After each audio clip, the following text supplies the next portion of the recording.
বিসমিল্লাহির রহমানির রহিম। আসসালামু আলাইকুম ওরহমতুল্লাহ। কিছু কিছু কাজের কিছু কিছু অংশে কাজের কোয়ালিটিতে সমস্যা দেখা দিলে সেগুলো সুপারভাইজার বা কিউসির জন্য অপেক্ষা না করে নিজে নিজেই সেগুলো বের করে এনে সুপারভাইজার সাথে আলোচনা করে সেগুলোর সমাধান খুঁজে নিতে হয়। যেমন এই যে রেজারটা আপনারা কিছুক্ষণ আগে দেখলেন, সেই রেজারটা ফিটিং করার পরে রেজারটা কাঁপতেছিল। অর্থাৎ শিপ যখন পুরোপুরি চলতে থাকবে তখন এই রেজারটা কাঁপতে থাকবে। এটাকে অ্যানালাইজ করে এর নিচে ব্যাকিং ব্রাকেট দেওয়া হয়েছে যাতে করে এই রেজারটা আর কাঁপতে না পারে। আমি নিজে নিজেই করলে হবে না, এটা অনুমতি লাগবে। একটা কাজ করলে, কাজ দিলে, ড্রয়িং অনুযায়ী একটা কাজ দিলে সেই কাজের ভিতরে রিভিশন যেসব কাজগুলো আছে হঠাৎ করে ধরা পড়লে এই দেখা যাচ্ছে ড্রয়িংয়ের মধ্যে উল্লেখ নেই কিন্তু এই কাজটা করতে হবে, সেটা নিজে নিজে না করে সংশ্লিষ্ট সুপারভাইজারের সাথে আলোচনা করতে হবে। আলোচনা করে সুপারভাইজার যদি অনুমতি দেয় যে হ্যাঁ এটা তুমি ভালোই মনে করেছো, এটা করো, এভাবে করে ফেলো, তুমি যেভাবে চাইছো সেভাবে করে ফেলো। তো এরকমভাবে কিছু কিছু কাজ নিজে নিজে করে নিতে হবে। এই রেজারের ব্যাকিং ব্রাকেটগুলা আমি আজকে ফেব্রিকেশন করতেছি। ব্যাকিং ব্রাকেটগুলো আমি লাগাবো, কিভাবে লাগাবো সেই জিনিসটা আপনাদেরকে দেখাবো। মেজারমেন্ট নিতেছি। মেজারমেন্ট নেওয়ার ফলে আমার একটা সাবস্ক্রাইবার উনি আমাকে বলছে যে ভাই আপনি ভিডিও দেন, একবার আমাকে ভিডিও দেবেন ব্রাকেট কীভাবে ফিটিং করতে হয়। তো ওর রিকোয়েস্টের আন্ডারে আমি আজকে এই ব্লগটি বানাইছি। একটা ব্রাকেট ফিটিং করতে হয়, ওই ব্রাকেটের যে সংশ্লিষ্ট যেই স্ট্রাকচারটা, সংশ্লিষ্ট যে কাজটা, ওই কাজটা ফিটিং করার পরে এর চারিদিকে টলারেন্স করার জন্য, চারিদিকে এর যাতে মজবুতি নেওয়ার জন্য যেই সব কাঠামো, যেই সব সাপোর্ট দেওয়া হয় সেগুলোকে বলা হয় ব্রাকেট।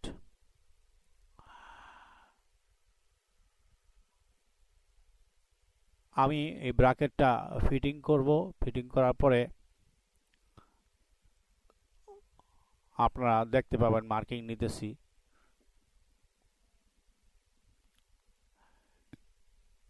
তারপরে ব্রাকেটটা বিভিন্ন অংশে কাটিং করতেছি, ফিটিং করতেছি।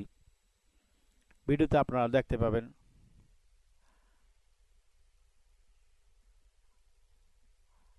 আর তাছাড়া আমি নিয়মিত ব্লগ দেই, নিয়মিত দেওয়ার জন্য চেষ্টা করতেছি।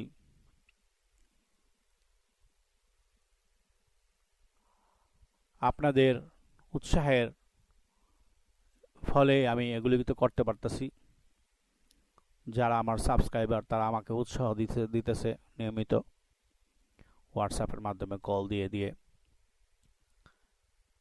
আমার ব্লগটি আরও রেশিওটা একটু উপরের দিকে চলে গেলেই হয়তো আপনাদের সবার সাথেই আমি হোয়াটসঅ্যাপ নাম্বার শেয়ার করব।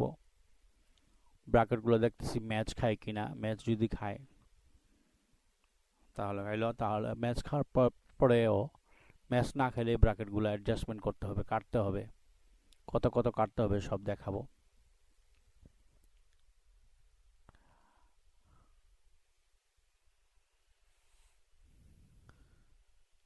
একটা ব্র্যাকেট বানাতে হলে প্রথমে প্লেট নিতে হয়, প্লেটের উপর সাইজ নিতে হয়, যে সাইজগুলো নেওয়া হয়েছে পূর্বে সাইজ নিতে হয়।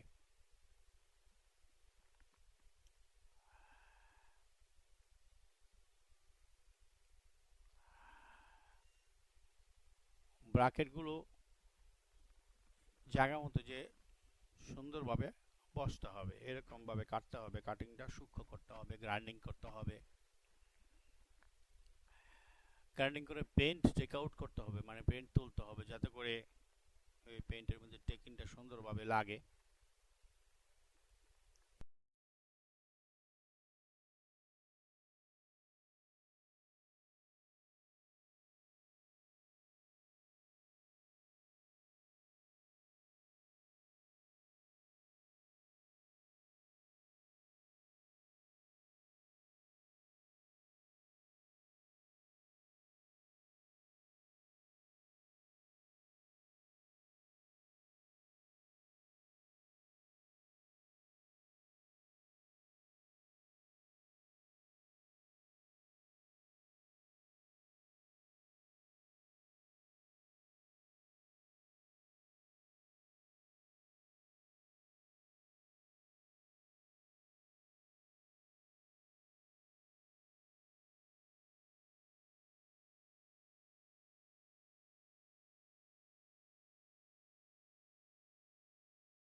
একটা ব্রাকেট ফিটিং করাটা সবচেয়ে সহজ কাজ আবার কঠিন কাজ। একটা ব্রাকেট ফিটিং করাটা সবচেয়ে সহজ কাজ আবার কঠিন কাজ।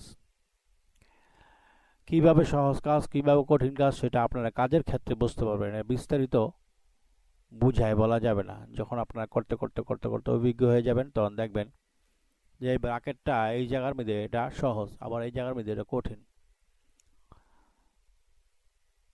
এনসিতে কাটিং এর ব্রাকেট, সিএনসিতে আর কি, যেটা সিএনসিতে কাটিং এর ব্রাকেটও কিন্তু পুরোপুরিভাবে জায়গায় যায় ম্যাচ খায় না, তখন কিছু না কিছু কাটতে হয়, মডিফাই করতে হয়। আর কিছু কিছু ব্রাকেট আছে সেগুলো যেগুলো নাকি অন সাইড কন্ডিশন, সাইডে যে বানায় নিতে হয়। আমার এই কাজের ব্রাকেটগুলা সাইডে এনে বানায় লইতে হয়েছে, এটা সিএনসিতে কাটতে পারবে না, কারণ সিএনসিতে কাটতে গেলে হয়তো এই জায়গায় আবার ফিরে পুনরায় কাটতে হবে। সেজন্য এই ব্রাকেটগুলা কেটে এনে বিভিন্ন সাইজের মাপ নিয়ে ফ্ল্যাট বার নিয়ে ফ্ল্যাট বারের মধ্যে বিভিন্ন সাইজের কেটে এখানে বসানো হয়েছে। যারা আমার ভিডিওটি নিয়মিত দেখেন তারা লাইক দিবেন, শেয়ার করবেন, সাবস্ক্রাইব করবেন। আর একটা জিনিস ভাই, রিজিকের মালিক আল্লাহ, আপনারা নিয়মিত নামাজ পড়বেন। নামাজ পড়লে ইনশাল্লাহ সর্বক্ষেত্রে আপনারা সফলতা পাবেন। আসসালামু আলাইকুম। আমার জন্য দোয়া করবেন যাতে আমি যারা নতুন ফিটার, নতুন ফেব্রিকেটর তাদের পাশে থাকতে পারি। পুরাতনরা যারা নাকি অভিজ্ঞ ফিটার তাদের জন্য আমি নই, আমি নতুন যারা ফেব্রিকেটর তাদের জন্য আমার জন্য দোয়া করবেন।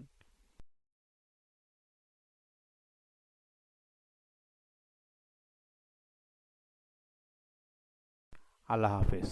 আল্লাহ সর্বশক্তিমান।